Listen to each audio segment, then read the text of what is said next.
येतोय का? गावाकडे का आलं की कसं वेगळंच वाटतं. आज मामासोबत मी आणि प्रियंका आम्ही तिघंजण निघालो आंबे तोडायला. थोडं पुढे गेल्यावर मामांचा शेड लागला आणि तिथे त्यांनी आईने पाळलेली मांजर पण भेटली. अरे रे रे रे, हात देतंय की ते. इथं पाळले तिला? रानात असते इथंच एकटीच राहते? हो.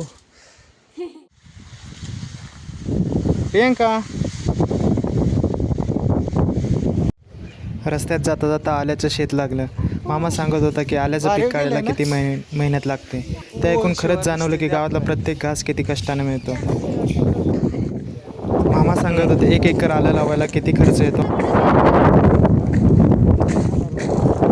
60,000चं शेणखत आणि 20,000ची मळी झालं किती? 80,000. लावायच्या 80,000 का किती? नांगराय 10. 5,000 रुपये. 95. हाणायला त्याला 2,000 रुपये, 2,500 रुपये. 97. म्हणजे लावायच्या आधीच 1,00,000 रुपये खर्च केला. तेव्हा समजलं शेती फक्त काम नाही, ती जिद्द पण आहे. आणि शेवटी आम्ही आंब्याच्या झाडाजवळ पोचलो. पण खरी मजा तर आता सुरू होणार होती. ते बघायला नेक्स्ट व्हिडिओ नक्की पहा.